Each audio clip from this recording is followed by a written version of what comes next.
kadang-kadang kita lihat orang lain berhasil melakukan sesuatu atau yang kita lihat hasilnya aja. Tapi kan di balik itu semua ada proses, ya kan? Yang tidak boleh dilupakan. Dan prosesnya itu yang syarat dengan why.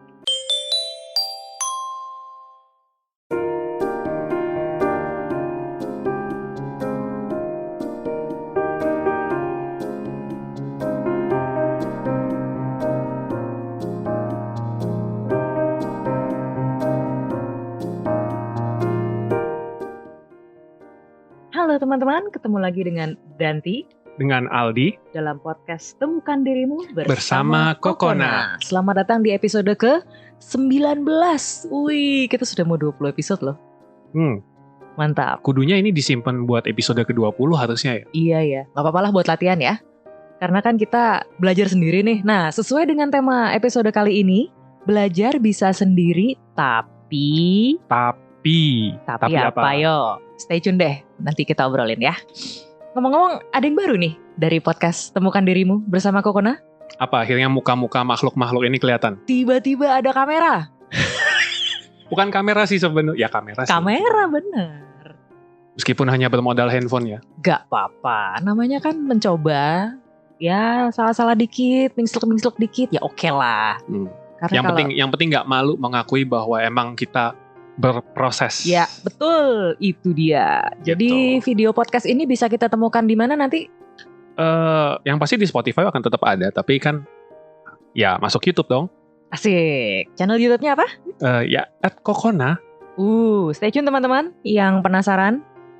Oh, enggak dong. Kalau mereka sudah menemukan ini berarti mereka sudah menemukan YouTube-nya Kokona. Kamu kejauhan mikirnya. Maaf. Ya sudah. Oke, masih di bulan Mei dengan tema besar seputar pendidikan ya. Kali ini aku dan Aldi akan ngobrolin seputar belajar yang dilakukan sendiri. Konteksnya adalah mencari pengetahuan, mencari pendidikan yang di luar lingkup pendidikan formal. Nah, kenapa sih? Kenapa kita sampai mengangkat topik ini? Mungkin lebih tepatnya, kenapa self-learning itu perlu? Kalau aku sih karena aku self-learner dari dulu. Apa aja yang sudah di self-learn? Ya ini salah satunya. Bagaimana membuat podcast? Bukan hanya kalau membuat podcast mah gampang, istilahnya kan pakai mic aja udah. Tapi kan untuk memasuki dunia video podcast, gitu kan, harus ada recording, harus ada editing, harus ada lighting, harus ada dan lain sebagainya. Tapi gimana teman-teman? Lumayan kan? Bersihan ya. Tapi mereka nggak punya konteks sih kalau jangan ngomong bersihan. Nanti ketahuan kalau biasanya beradul. Ini cukup memaksa kita untuk lebih tertib ya, disiplin, mengembalikan barang ke tempatnya. Jadi beberes kamar. Mau nggak mau kudu rapihin ya. Oke. Dan itu belajar tentang kebersihan dan kerapihan itu memang salah satu ilmu yang tidak didapatkan di sekolah formal ya. Seperti banyak pengetahuan lainnya. Ini ceritanya mau masuk talking point pertama nih. Kurang boleh, halus segway-nya. Segway-nya boleh, nggak apa-apa. Segway-nya kurang halus. Jadi kita sekarang masih ngadep kamera atau kita saling berhadapan atau bagaimana? Natural aja lah. Kamu kayak nggak pernah di panggung. Justru kalau di panggung ada blockingnya. Oh Tuhan. Never mind. Okay, so anyway, aku pun merasa self-learning itu tetap perlu dan sangat perlu karena banyak ilmu, banyak pengetahuan, terutama soft skill ya, yang kita nggak dapat di kelas formal. Ya kan, kayak nggak tahu kalau sistem pendidikan sekarang ya, tapi jujur terus terang dan ini juga salah satunya kenapa kami tergerak untuk membuat Kokona, karena kami sadar bahwa oh my god, terlalu banyak hal-hal di kehidupan nyata yang kami, paling nggak angkatan kami, nggak dapat di sekolah formal. Ya. Tapi kalau aku sih jujur, kenapa aku self-learning itu karena ya aku naturally curious aja. Tapi curious itu juga salah satu kuncinya kan ya? Maksudnya kayak oke, kita sudah dapat materi pendidikan apapun di sekolah formal, tapi begitu kita terjun ke dunia nyata, wah ternyata banyak hal baru yang mungkin wajib dikuasai, mungkin enggak, tapi penasaran. Like, how does this work? Iya, ya kudu kepengen tahu kan.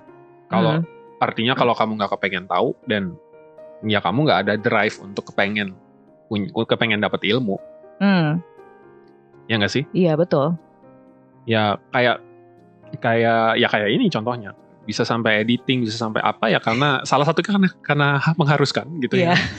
Keharusan bahwa kita sudah punya dibutuhkan. Kita sudah punya niat mau bikin video podcast, makanya terus kemudian harus mulai belajar editing, harus mulai kenalan lagi sama Premiere dan lain sebagainya. Tapi kalau dulu waktu aku masih SMA, teman-teman aku di sekeliling aku tuh pada anak mobil semua lah istilahnya gitu. Tapi kita bukan anak mobil yang terus kemudian tajir melintir yang beli Lambo gampang, enggak gitu kan. Kita masih stuck sama Jazz, sama Genio, sama Karimun gitu-gitu. Cuman kan kepengen punya mobil. Itu kan zamannya Fast and Furious tau nggak? Yang zaman yang pertama banget yang when it's still about racing gitu ya. Yes. Terus kayak kepengen mobilnya itu dimodif lah kayak gitu. Tapi kan no money man kan, masa kan kita nggak bisa dengan mudah beli velg baru gitu kan. Jadi justru itu kan biasanya justru karena ada keterbatasan. Jadi kayak gimana nih caranya? We need to figure this out. Iya, makanya akhirnya ya larinya ke Photoshop. Iya. Wait, how? Jadi kita foto mobil kita nih, kita foto. Terus habis itu ya kita cari gambar velg di internet gitu. Terus ya kita tempel aja di atas gambar mobil kita, terus kita bikin body kit sendiri, pakai paint, terus apa, gitu. Tapi akhirnya jadi ketempel ke mobilnya beneran atau memang enggak, udah it's impossible karena kita nggak punya uangnya untuk apa. Tapi untuk itu kan kompensatif effortnya itu. Jadi untuk memuaskan rasa kayaknya kepengen, mobil gue kalau dimodif kayak apa ya, itu ya akhirnya larinya ke Photoshop gitu, ganti warnanya, pasang sayap, pasang wing, pasang body kit, pasang velg, segala macam itu gitu. Ya akhirnya belajar Photoshop dari situ, akhirnya bisa ngedit foto. Terus aku pun juga dulu belajar Photoshop sendiri loh, modal ini ngelihat help. Dan itu zaman belum ada YouTube loh. Iya. Jadi kalau misalnya dibilang kayak zaman sekarang, ya seharusnya nggak ada alasan sih. Iya. Untuk nggak bisa gitu, karena zaman kita dulu, nggak tahu kalau kamu mungkin masih lihat help ya. Kalau aku ngoprek. Jadi kayak oke, ini let's say software gitu. Software ini bisa diapain? Software ini tool ini buat apa? Tool ini buat apa? Oh, ini bisa transparansi, terus ini bisa ngerubah warna, terus ini bisa ngeduplicate, terus apalah segala macam itu gitu kan, shadow lah, whatever gitu. Aku pernah tuh ada satu image yang aku jadiin percobaan. Semua functionnya Photoshop aku cobain di satu image itu, terus aku save ini gambar aslinya, ini kalau pakai filter ini kalau pakai Gaussian blur, ini kalau pakai motion blur, ini kalau pakai motion blurnya sekian persen, ada tuh entah di makanya kan zaman bukan YouTube, itu ngoprek. tutorial online itu boro-boro kelas webinar tutorial online aja nggak ada. Iya. Gitu. Aku inget banget dulu waktu masih harus belajar. Nah, aku yakin kamu pasti nggak. Tapi aku waktu itu masih bukan belajar sih, ya bagian di kelas sekolah, di kelas komputer. Tapi ujung-ujungnya karena penasaran jadi belajar lebih lanjut. Meskipun sekarang juga mungkin udah lupa dan orang mungkin juga udah nggak ada yang pakai. Apa tuh? Visual Basic Programming.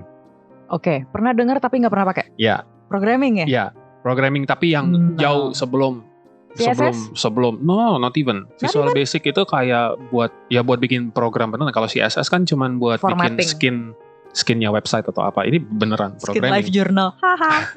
Ketahuan anak main Live Journal. Saya kan dulu zaman apa ya? Yang bisa CSS page-nya. MySpace. Kayaknya entah Facebook, entah Friendster juga sempat bisa CSS deh. Facebook nggak bisa. Ya, Friendster ya. Friendster bisa. Ya. Friendster guys. Ada yang masih punya, ada yang pernah punya Friendster yang minta-minta testimoni dari teman-temannya. Ya Lord, my God. Anak sekarang nggak ada yang tahu Friendster apa. Friendster sudah nggak ada. Live Journal masih ada, tapi nggak tahu ya masih sehidup dulu atau enggak. Dulu sih gudangnya anak-anak fanfiction. Nggak tahu, aku malah nggak tahu Live Journal apa. Ya kayak online blog aja. Kayak blogspot gitu. Kayak diary. Kayak diary ya namanya journal ya. Blogspot diary. Tuh bisa tuh sih. Blogspot. Kalau blogspot kan lebih articles kan. Kalau ini ya it's a diary. Okay. Basically. Terus teman-teman ada yang bisa close friend, ada yang mau di private bisa. Tapi ya itu belajar mengcoding, kan biasanya layout mereka terbatas ya yang tersedia. Terus iseng nanya sama teman-teman yang layoutnya keren-keren, lo dapat layout dari mana, apa dong? Terus aku dikasih tahu ini codingnya ini ada satu account yang emang dia kasih codingan gini, terus kayak oh gini caranya, jadi ngebongkar gitu, terus berasa jago gitu bisa main CSS. Tau nggak paling banter itu dulu ya kita buku pelajaran. Iya. Jadi kayak ke Gramedia gitu atau Gunung Agung waktu itu masih ada. Terus kayak ya buku tutorialnya bentuknya buku gitu. Udah nggak ada tuh kayak video online. Iya, aku juga belajar Photoshop pakai buku. Ada bukunya dulu. Tapi justru makanya kan talking point pertamanya itu bahwa ya harusnya nggak ada alasan. Iya. Mana sekarang udah segitu banyak. Artinya bukan terus kemudian jadi mahir, enggak. Tapi paling enggak skill set know-how-nya tuh ada gitu kan. Iya benar. Tapi menurutku juga gini ya, dengan sekian banyaknya tutorial apapun yang ada di entah YouTube, entah mungkin YouTube ya yang paling detail. One of the catch adalah dengan self-learning ini, kita juga mesti pinter mencari si guru ini atau tutorial ini yang memang menjawab tidak hanya nanti hasil akhirnya seperti ini lalu step by stepnya kayak apa, tapi kenapa begini, kenapa harus klik ini, kenapa feature ini yang dipakai, kenapa.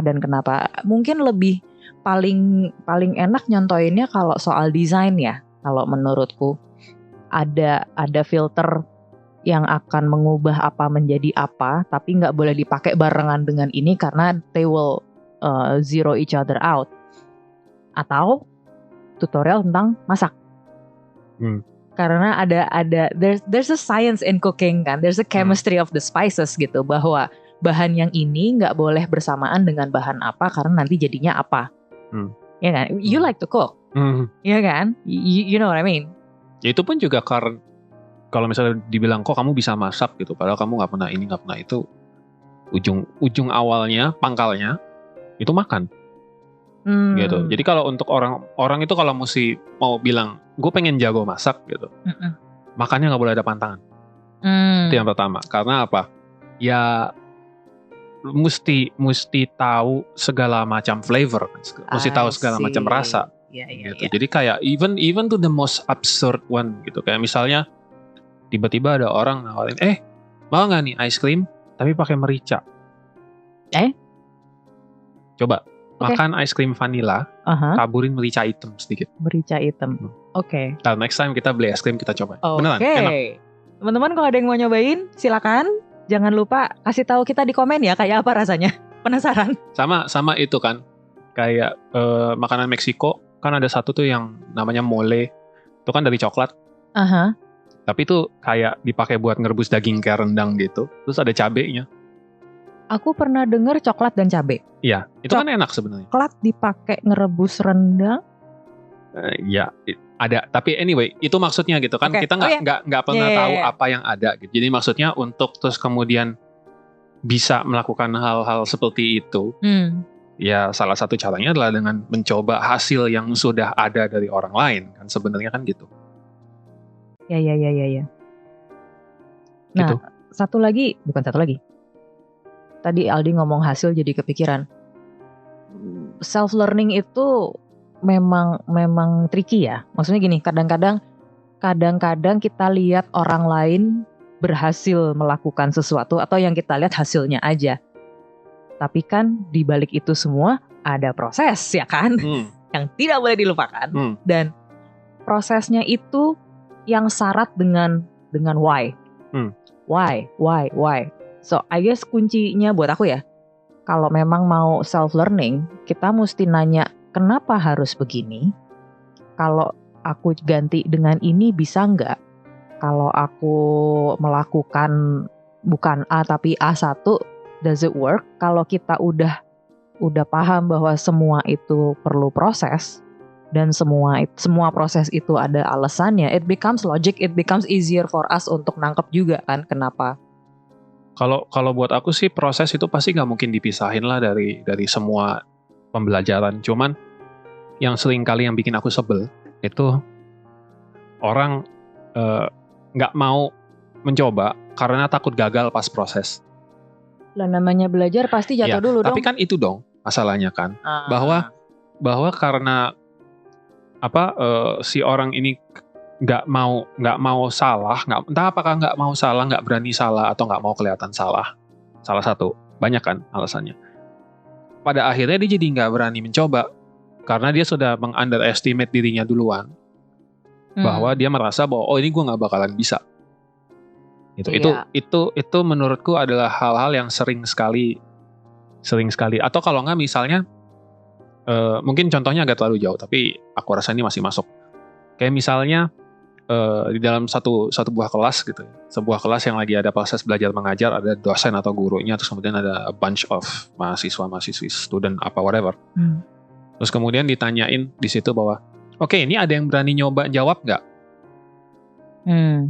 Itu kan akhirnya jadi kayak kalau pengalamanku, ini murid tuh biasanya diem lama banget gitu. Yang menurut aku sebenarnya waktu aku ngerti mereka mungkin mencoba berpikir untuk mencari solusi gitu ya, untuk mau jawab apa. Tapi menurut aku seringkali there's often a limit yang dimana ini udah kelamaan mereka diemnya. Udah mulai kita sebagai yang guru juga mikir nih emang pada nggak mau jawab aja. Iya, artinya kan udah kelamaan aja gitu. Ini emang bener kalian nggak ngerti atau emang kalian nggak mau jawab atau apa? Sampai akhirnya kita mesti nyebut nama, kan? Akhirnya kan kita jadi nodong istilahnya. Nah pada saat kita nodong itu, terus kemudian kalau jawaban mereka awalnya pun sudah gagap gitu ya, kayak atau udah ditodong pun mereka masih diem sampai akhirnya mereka jawab atau apa, kan itu menurut aku itu lebih ke arah bahwa gue nggak berani salah. Nah kalau gue salah kenapa nih? Gitu kan? Kalau gue salah gue diapain? Gitu. Padahal ya kalau mau bikin salah ya di kelas. Iya. Itu udah paling bener, mau bikin salah tuh di kelas, jangan nanti salahnya di luar. Jangan nanti pas di kehidupan nyata lu salah. Iya. Bayang nggak kalau misalnya konteksnya kita lagi main bola terus habis itu dia bikin salah di lapangan, apa bisa kebobolan langsung? Gitu. Jadi mau bikin salah ya pas latihan, pas di kelas, pas belajar. Betul, setuju. Lagi nari juga gitu. Miss nggak bisa, nggak apa-apa. Nanti jatuh ya nggak apa-apa, mumpung di kelas ada saya kok. Mau jatuh, paling ke lantai. Kalau pas aku lagi pegangin, udah tenang ada saya. Ayo coba, mendingan kamu gagal sekarang. Coba, biar saya lihat bisa saya bantuin benerin. I mean, that's why I always say kayak ada yang, ayo dicoba, try, lakukan. Kalau kamu nggak melakukan, saya bingung mau koreksi kamu di mana. Dan menurutku itu juga kayak it's a two-way street kan dari the way I see it. Aku selalu mencoba encourage murid-muridku untuk make as many mistakes as you possibly can, supaya saya tahu mesti ngebenerin kamu di mana, mumpung kamu masih di kelas yang levelnya pemula. Karena nanti begitu naik ke yang intermediate dan seterusnya, guru nggak bother untuk benerin kamu, mumpung masih bisa saya bantu benerin supaya habitnya bener dulu nih. Tadi aku baru ngomong, tadi aku habis ngajar guys. Tadi baru tak bilangin anak-anakku, saya nggak lagi ngomongin pirouette nih, puteran. Bulan ini saya nggak mau fokus di puteran, saya fokus di balance kamu dulu. Balance dulu, dapetin dulu balance-nya. Sampai aku bikin balance challenge. Murid-murid yang ada dengar, saya tunggu di grup WhatsApp ya. Miss Danti tunggu di grup WhatsApp balance challenge-nya bagaimana. Dikasih PR loh. Dikasih PR. But that works karena it works. It works.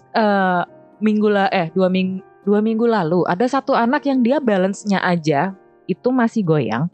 Terus aku bilang, kamu latihan, tidak menyebut nama. Kamu saya kasih latihan di rumah, kamu lakuin ya. Caranya gini. Tadi udah bisa. Like sampai goyang. I'm so proud. I'm a proud mom, I'm a proud teacher kayak. Not perfect, tapi it's a progress gitu loh. Iya, but itu yang menurut aku orang suka juga lupa bahwa progress itu nggak berhenti.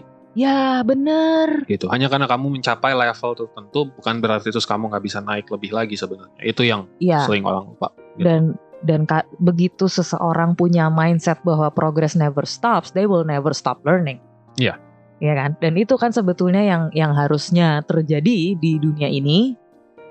Which is why ada Kokona, salah satunya.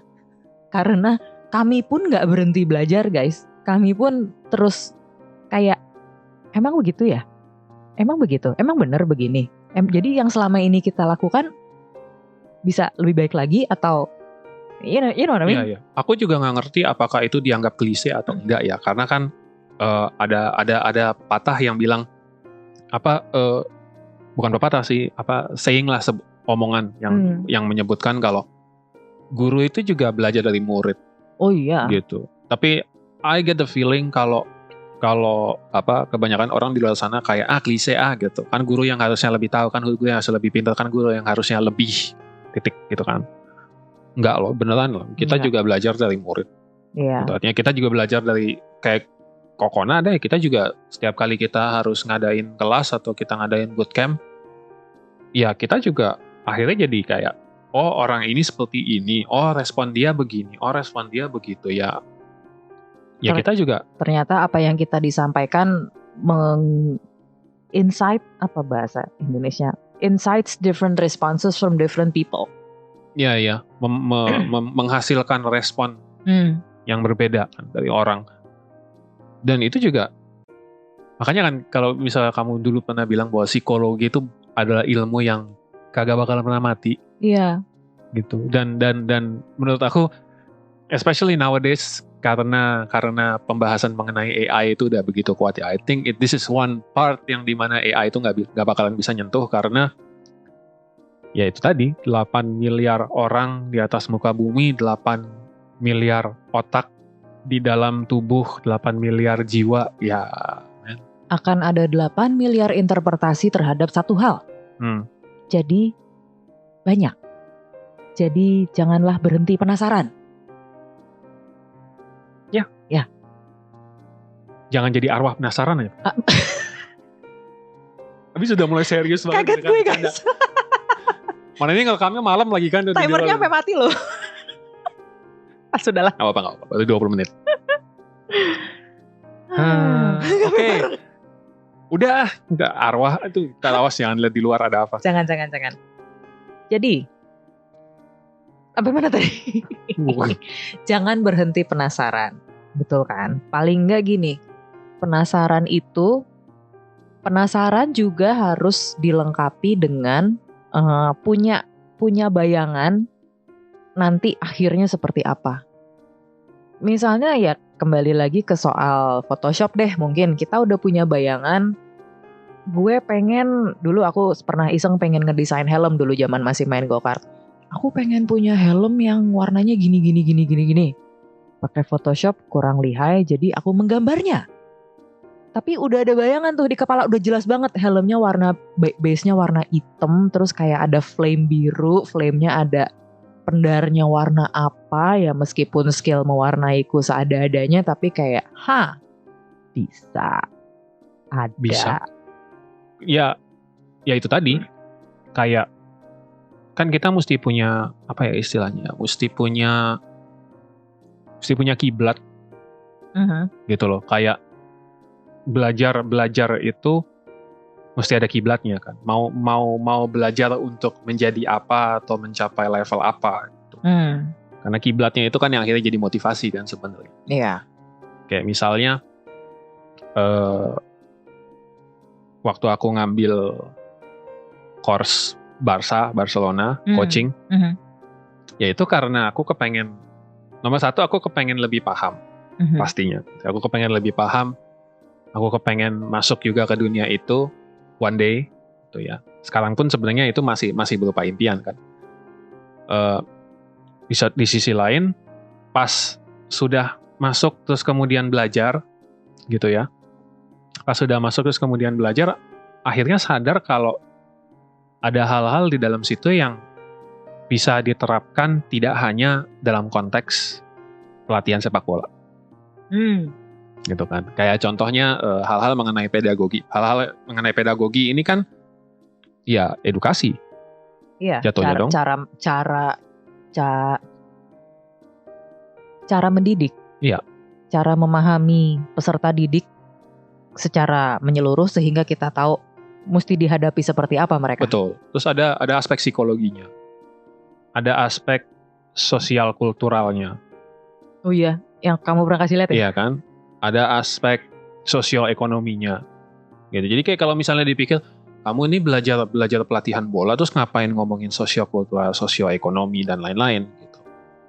Iya, tapi itu jadi salah satu bagian yang memang masuk. Gitu. Dan dengan mempelajari satu hal yang tadinya kita niatnya ke sana tuh mau belajar apa. Akhirnya kita belajar hal-hal lain yang bersinggungan dengan itu juga gitu kan. Dan bisa diaplikasikan di luar lingkup bidang yang tadinya kita pelajari itu. Jelek-jelek gini deh. Kalau misalnya belajar sesuatu yang unik gitu ya, itu jadi bahan obrolan. Iya, bener juga. Jadi bahan obrolan. Kalau mau jelek-jelek istilahnya bilang jadi bahan nyombongin diri. Seperti kita of all the random interest yang kita develop beberapa bulan ini ya, aku dan Aldi sekarang nonton sumo, guys. Pikir kamu mau nyebut yang mana? Yang mana, ayo? But sumo is weird enough. I mean, nggak semua orang nonton sumo, apalagi di Indonesia. Nggak tahu ya kalau teman-teman ada yang suka nonton sumo juga. Tapi kita mulai tekun nonton tuh kapan ya? Tahun lalu ya? Akhir tahun lalu. Akhir tahun lalu ya? Akhir tahun lalu. Kita udah nonton tiga turnamen. Iya. Basyo terakhir tahun lalu ya, baru nyimak. Dan sampai akhirnya, aku emang dasar anak behind the scene ya. Aku tuh sampai tahu, oh tradisinya sumo begini. Di 4 pojokan di atas dohyonya, di atas arenanya ada atap, sejarahnya atap itu apa, sebelah sini pojok barat, timur, utara, selatan artinya apa, kenapa mereka pakai acara ngelempar garam, kenapa ada whatever lah, pokoknya I'm like basically kamu kan BTS freak. I'm behind the scenes. Bukan BTS Army, bukan BTS freak dia. Beda kalau itu. Tapi ya I understand the point gitu, kayak kita itu kan sebenarnya awalnya interest ya. Interest karena kalau aku sih emang dari dulu udah Japanophile aja gitu, karena aku ya memang suka sama Jepang gitu kan. Tapi ya aku nggak tahu kamu tuh gimana ceritanya kamu tiba-tiba bisa, aku yang dulu nonton sumo kan aku, terus tiba-tiba kamu yang kecantol. Nggak ngerti gimana ceritanya dia yang kecantol terus. I'm a second hand hobbyist, guys. Jadi kalau itu kan sama kayak aku lagi main Yakuza terus tiba-tiba kamu interested. Aku juga dulu nonton F1 gara-gara ayah. Hobinya lungsuran semua kamu ya? Ngefans My Chemical Romance karena Dion, karena adekku. Nonton WWE pun ngikutin nyimak WWF dulu gara-gara adekku lagi ngefans sama The Rock. Nontonlah kita. Zamannya The Rock sama Mick Foley sama Steve Austin. Ya Allah, kapan? Ini jangan-jangan nanti ya, kalau suatu hari kita punya space lebih lebar, terus aku bisa beli flight stick, nanti kamu ikutan nyemplung juga tuh ke situ tuh. Aku pernah berjam-jam minjem game Rebel Assault-nya Dion pakai flight stick. So, yeah. Well, anyway. But we digress. Tapi itu kan salah satu rasa kepenasaran yang berbuah menjadi pengetahuan tambahan gitu loh. Kayak ngomong-ngomong flight, I know you're a big fan of flight simulator game. Coba diceritakan. Apa yang mesti diceritakan? Bahwa how much kamu belajar apa dari flight simulator itu selain menerbangkan pesawat secara simulatorian, if that is a word. That's not a word. That's not a word. That's not a word. But yeah. But you know what I mean? But yeah, I will say this, kalau kita punya hobi, lebih baik, atau at least ini saran dari kami ya. Kalau kamu punya hobi, nyemplung bener. Ya, setuju. Gitu. Jangan cuman istilahnya nyelupin kaki doang kayak di kolam anak kecil. No, kalau emang kamu harus go off the deep end sampai yang dalamnya 2-3 meter, ibaratin kolam ya, nyemplung deh. Ya. Karena apapun yang ada di dunia ini, especially kalau misalnya hobi yang sebenarnya nggak juga sih, hobi apapun sebenarnya. Hobi apapun tuh kalau misalnya kita nyemplung gitu, itu bisa dalam banget gitu. Ya kayak tadi barusan kayak misalnya dibilang aku belajar apa dari flight simulator gitu kan. Kan kalau di Windows PC ada game Microsoft Flight Simulator dulu. Aku main dari yang zaman tahun 98 malah. Yang gambarnya masih Yang masih pixely gitu kan, poligonnya masih gede-gede apa segala macam. poligon ya Lord. Tapi ya even then gitu, aku sih baru main seriusnya, fasihnya istilahnya tuh di FSX itu 2004, which is aku nggak berapa tuh, 16. Oke. 2004. Nah itu tuh memang kalau misalnya memang yang hobiis gitu ya. Kalau yang cuman terbang aja mah ya udah, istilahnya kamu bawa pesawat kecil gitu kan, istilahnya bawa Cessna kayak atau apa gitu yang cuman mesinnya baling-baling satu gitu kan. Ya udah terbang aja di sekitar apa. Tapi kayak aku tuh dari dulu emang senang aviasi. Jadi aku tuh kepengen tahu gimana caranya proses orang itu airline itu menerbangkan, let's say dari Jakarta ke Amsterdam. Yeah. Which is kalau nggak salah durasinya itu, kalau non-stop durasinya itu 15? Sekitar 14. Oke. 14,5, ya 15 lah, roughly 14,5-15 jam. Dulu masih PC tuh, gitu kan, bukan laptop. Dulu masih PC yang dengan CPU tower itu. Lu kan kayak yang ngerakit sendiri gitu. Itu pun juga belajar loh. Yang rakit sendiri itu juga belajar loh, karena ya akhirnya kan mau nggak mau ngobrol sama, dulu kan nggak ada YouTube ya, jadi ngobrol sama teknisi yang ada di Mangga 2. Enggak, aku dulu ngobrolnya sama guru lab komputer. Oh oke. Gitu. Asik tuh guru lab komputer. Ya kebetulan dia mau, ya udah, gue tanyain aja. Terima kasih Pak, Bu. Honestly, aku nggak inget namanya, tapi wherever you are, I wish you well. Gitu. Tapi ya terus habis itu, ya akhirnya sama di proses itu akhirnya jadi kayak ke Mangga 2, terus rajin nongkrong kiri kanan nanya ini apa segala macam. Jadi kayak orang penasaran aja udah gitu kan. Akhirnya jadi tahu, oh ini power supply, oh ini motherboard, oh ini RAM, oh ini CPU, oh apa segala macam. Akhirnya ngerakit sendiri bisa gitu kan, punya PC. Anyway, what have you learned dari flight simulator? Dari flight simulator itu, what I learned is that setiap kali kita mau terbang itu checklistnya panjang banget. Gitu. Jadi dimulai dari sebelum naik ke pesawat. Bahkan sebelum naik ke pesawat gitu. Jadi kayak misalnya sebelum terbang itu like about 2 hours before kita ada airline briefing. Airline briefing itu jelasin, oke, kalau misalnya kita mau turun di Amsterdam gitu ya, jangka waktu 15 jam, bahan bakar yang harus diambil berapa banyak, terus kemudian perlu bawa spare apa enggak, kalau misalnya bawa spare berapa banyak, karena itu kan kaitannya sama beban take off, beban tinggal landas, terus isi penumpangnya berapa banyak, ada yang cancel atau enggak. Terus mau departure-nya mau arahnya lewat waypoint yang mana, ke utara kah, ke barat kah, kemana. Nanti pas turun juga di sana mesti dicek cuacanya bagus apa enggak, lewat waypoint mana, perlu holding pattern enggak, apa dan lain-lain. Itu sebelum naik pesawat, sebelum actually duduk di cockpitnya gitu. Jadi kayak pas udah masuk pun ya ada sekian banyak checklist yang mesti dilakukan gitu, termasuk kayak nyalain mesin aja, kayak ini generatornya nyalain dulu, terus switch ini ditekan, terus ini ditunggu sampai agak panas, terus kemudian ini, terus kemudian itu, terus kemudian apa.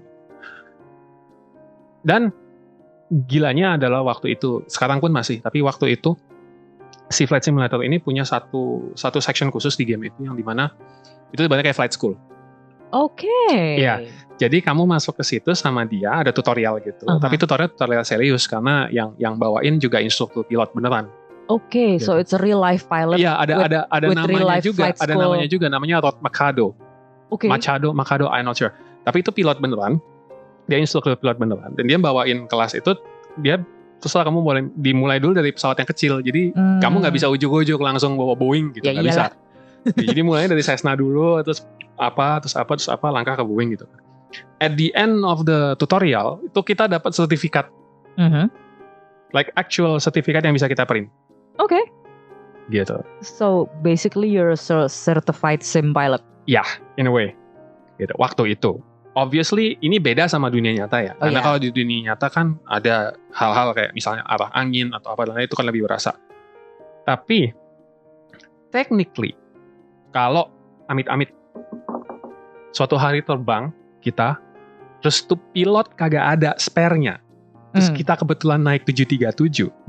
Bisa aku daratin ke pesawat. Amin. Amit-amit tapi amin. Amit-amit. Dan aku pun yakin bahwa kalaupun aku yang mendaratin tuh gak bakalan mulus juga. Ya paling gak mendarat lah. Tapi paling gak it's on the ground, kita semua safe. Ya. 10 gitu. fingers, 10 toes. Dan mendaratnya bukan di laut atau di hutan atau di apa, like properly in a runway gitu kan, di airport. Dah. So I mean, you know, itulah apa ya? Kalau buat aku, kalau misalnya ada orang bilang, kamu main game terus, game kayak apa sih yang kamu mainin? Iya. Gitu. Iya. Jadi it's part of learning juga, karena yang aku mainin kan simulator serius. Gitu. Termasuk kalau masak juga self learning, enggak?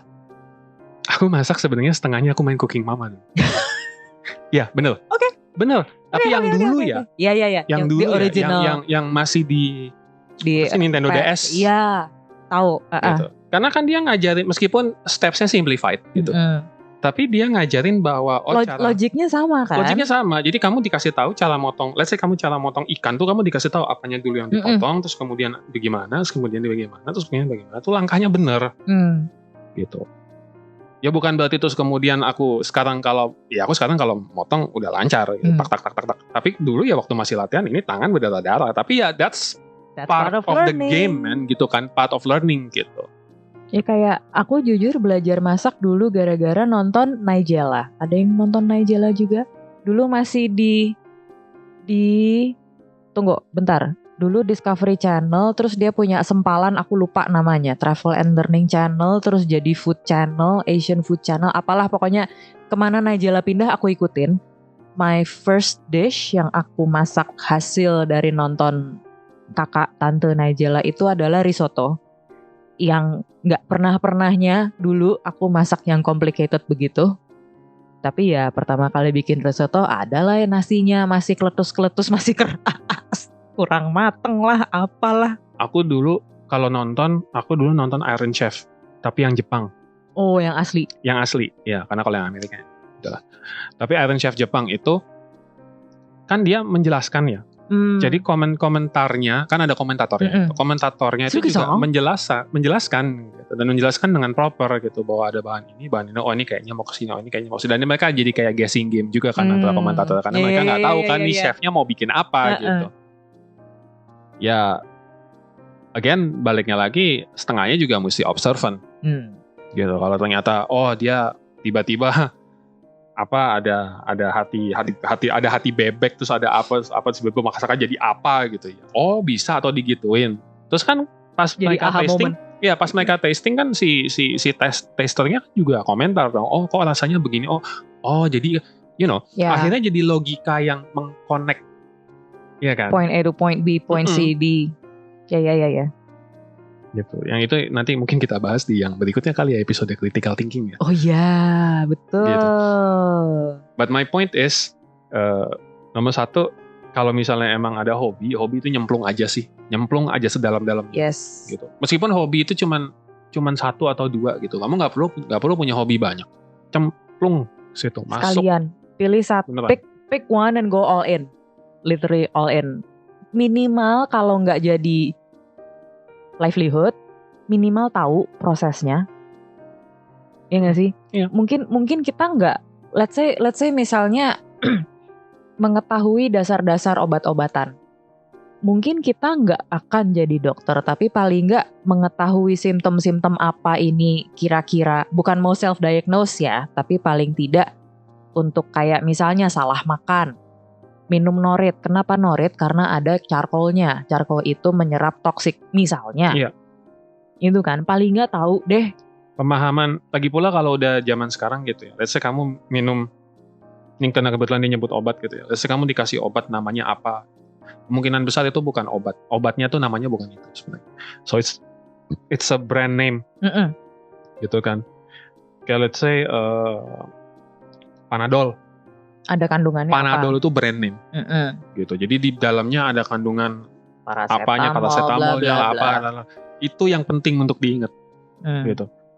Karena kalau cuma ngomongin Panadol, honestly speaking, aku nggak percaya sama brand name. gitu. Jadi kayak yang penting kan kandungan obatnya sebenarnya. Iya. Sama takaran ukurannya gitu. Makanya kalau misalnya ya antara kamu minum Decolgen sama minum Neozep gitu. Iya kan? Ya kamu lebih milih yang mana, dan itu kan kandungannya beda. Gitu. Tapi what I mean is pengetahuan itu ya berguna. Yep. Gitu. Anyway. Ngomong-ngomong soal pengetahuan yang berguna dan ngomongin soal belajar sendiri. To some extent belajar sendiri, nah ini tapinya kita belum bahas. Belajar sendiri bisa, tapi sebetulnya kita kan nggak, gimana sih? Lupa nyambungnya gimana tadi? Perasaan udah di otak terus hilang. Gini, knowledge is free, tapi education is not. Iya kan? Maksudnya kalau kita bisa figure things out sendiri, that's great. Tapi kalau ada seseorang atau ini seseorang bisa yang kita berhadapan langsung, atau let's say yang kamu follow lah di YouTube, entah mentor, entah role model, apapun itu, kita mesti mikirin juga investasi yang sudah dilakukan orang ini, waktu, uang, tenaga, sampai dia bisa memiliki pengetahuan itu kan. Dan makanya kadang-kadang suka antara kagum dan heran kalau ada orang yang bisa membuat kelas gratis ya. Itu jujur bingung. Karena mungkin kita berprasangka baik aja ya, mungkin memang dia sudah mendapat kompensasi. Atau mungkin dia cari makannya bukan di itu. Betul. Tapi yang lebih sedih lagi adalah mereka yang mencari orang-orang, mencari kelas-kelas, mencari pelajaran-pelajaran ini, tapi ya kok berbayar, males berbayar. Please jangan ya guys. Maksudnya gini loh, paling tidak kalau kamu gini, ilmu pengetahuan di luar pendidikan formal bisa diperoleh dari banyak sumber. Apakah itu sekedar ngobrol bersama rekan kerja yang sudah lebih senior, gali pengalamannya, pick his or her brain, apa yang sudah dia lakukan dan segala macam. Itu memang tidak ada konsekuensi nominalnya ya, kita nggak bayar tiket untuk ketemu dia. Tapi kan di sisi lain juga ada teman-teman yang curious dengan sesuatu hal atau pengen punya hobi baru, pasti kan kalian akan cari kelas, workshop apa gitu, dan bikin workshop dan bikin kelas itu bukan perkara lama workshopnya, tapi isinya apa dan seberapa banyak si pemberi materi itu sudah berinvestasi terhadap dirinya sendiri untuk kemudian, sampai untuk sampai bisa capable. Exactly. Jadi kalau buat aku, please hargai siapapun itu with whom kalian cari ilmunya. Kalaupun tidak ada transaksi nominal, tidak ada transaksi finansial, paling enggak show respect, bahwa berterima kasihlah bahwa mereka sudah meluangkan waktu mereka buat kita, appreciate, dan buat aku sih paling enggak, kalau memang tidak mungkin memberikan tanda terima kasih secara financial ke mereka, at least dapetin ilmunya, serap ilmunya, terapkan di diri kita sendiri, and pass it along. Passing along wisdom, passing along knowledge, jadi itu kan jadi paying forward ya, itu kan jadi legacy gitu loh, bahwa gue belajar hal A, B, C, D, E dari Pak Anu, Bu Inu, Kak ini, Kak itu, aku mau terusin ke orang-orang di sekitar aku, atau mungkin ke anak-anakku, atau mungkin ke anak didikku.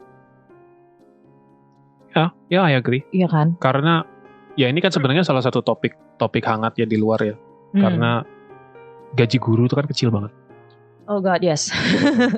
Terus kemudian kalau misalnya ada yang nonton ini terus kemudian berpikir ya jelas aja mereka ngomong gitu kan, mereka edukator gitu. Oh, don't get me wrong, kita juga punya kerjaan di luar yang lain. Yep.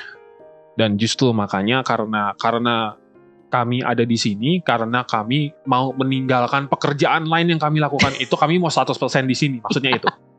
Gitu. Justru makanya karena hal-hal seperti ini yang kami temukan di luar dan kami dapatkan dari para edukator yang lain, bahwa istilahnya orang itu senang sama orang pintar Tetapi untuk apa ya istilahnya, menyewa jasa orang pintar itu orang nggak mau karena nggak mau keluar duit. Well, I get it. Cari uang susah. I get it. Cari uang susah. Kami pun juga merasakan kalau cari uang sulit. Ya. Tapi kalaupun misalnya let's say memang memiliki kesulitan untuk membeli kelas ini atau apa, atau membeli kelas tertentu, atau untuk menghadiri webinar, atau menghadiri event, atau apapun lah itu. Membeli buku pun juga kadang orang juga malas, karena istilahnya, cari aja apa PDF-nya, nonton aja YouTube-nya, apa segala macam. Men, bikin YouTube yang bagus itu mahal. Gitu. Production value tinggi, itu mahal, karena mereka pakai kamera bagus, mereka pakai ini, mereka pakai itu gitu kan. Kita semua sementara di sisi lain kesel banget lagi nonton begini kepotong iklan, bener nggak? Ya nggak? Iya. Tapi itu kan salah satu cara mereka cari uang gitu. Apalagi YouTube sekarang udah motong iklan, nggak bisa dipotong, kayak nonton 25 detik, 30 detik lo nonton deh semua dipaksa gitu. Dulu 5 detik bisa kita skip, sekarang nggak semua iklan bisa begitu guys. Dan untuk kalian yang masih pakai ad blocker, I get it. Ngeselin memang iklan itu. But you need to also understand bahwa di sini memang untuk YouTube yang beriklan ya, kami sih belum mengiklankan apapun di Kokona karena ini yang pertama kali, dan kami kepengennya nggak ada iklannya Kokona itu, gitu, karena ini bukan tempat kita untuk cari uang, ini tempat kita untuk setengahnya berbagi ilmu. But there needs to be an understanding bahwa ya itu it's part of the game, man, gitu kan, nggak bisa terus kemudian ilmu yang sudah begitu lama mereka dapatkan, begitu lama mereka gali, begitu lama mereka cari, terus pada saat ingin dibagikan ke orang lain dengan mudah dapatin itu gratis. Ya. It's a bit unfair sama. Ibaratnya gini kayak. It's very unfair. Ya. Bukan a bit lagi. I'm sorry. It's very unfair. Ibaratnya kayak waktu aku dulu mesti bikinin logo buat orang, terus kemudian aku tembak, kalimat kondang. Aku bilang, oh bikinin logo buat ini. Abis aku ngobrol sama dia, kamu butuhnya kapan? Oh butuhnya nggak cepet-cepet sih, butuhnya agak lama gitu kan. Terus kemudian aku tembak, oke, tarif aku normalnya adalah untuk bikin logo itu sekitar 15 juta. 15 juta mahal amat kan logo gituan doang. Silakan. Gitu kan, omongannya kan biasanya gitu. Silakan. Oke, kalau gitu budget kamu berapa? Ya, aku pikir tadinya kayak 150 ribu, 200 ribu. Ya bikin aja di printing. Gitu kan, akhirnya lo bikin di printing dapat kali itu 50 ribu. Atau kalau nggak lo pakai AI generator deh logonya gitu kan. Tapi logonya ya generic gitu, nggak khas, nggak ada meaningnya, nggak something special, nggak yang terus kemudian immediately dikenal pada saat dilihat tuh bisa langsung dibedain. Ya terserah sih pada akhirnya. Kamu bilang 150 ribu, aku pengen terguling rasanya. I was thinking like maybe $1 million-ish budgetnya. 150 ribu. Ya Allah, buat beli sepatu balet aja nggak cukup. Kamu pakai makan di McD bertiga juga habis 150 ribu. Beneran. Mau beli bensin nggak sampai sebulan. Itu loh maksudku. Kayak, ya ini, apresiasi terhadap sesuatu yang dimiliki seseorang. Baik apakah itu ilmu, baik apakah itu karya, baik apakah itu whatever. Gitu. Ini yang kita kepengen dibikin melek di Indonesia. Gitu. I personally, aku gamer, aku punya PS5, ya. Kalau kamu nganggap aku orang kaya, terserah. Aku bukan orang kaya, tapi aku punya PS5. Dan PS5 aku adalah PS5 yang tidak pakai CD, yang digital. Yang berarti, aku nggak bisa beli game bekas, aku nggak bisa nge-jailbreak supaya bisa dimasukin game bajakan, yang berarti aku harus beli game asli. Yang harganya lumayan. Yang harganya sekarang, satu game asli itu, apalagi aku mainnya, kalau di PS mainnya bola gitu ya, game yang begitu populer di muka umum semua main gitu, itu 1 juta. Satu game setiap tahun aku beli. Itu belum sama DLC-nya. Iya, itu belum yang lain, game F1, game apa segala macam. But it's a conscious choice. Kenapa? Karena aku ngerasa bahwa bikin game itu gak gampang loh. Aku pernah loh mencoba bikin game sendiri. I got nowhere near and I gave up karena ini sulit. Aku gak punya skill setnya, aku gak bakalan bisa punya cukup waktu untuk mendalami ini or whatever. So, apalagi game yang paling baru, yang paling bagus guys. Aku kadang-kadang ngelihat ke TV suka gak tahu ini Aldi lagi nonton atau lagi main game.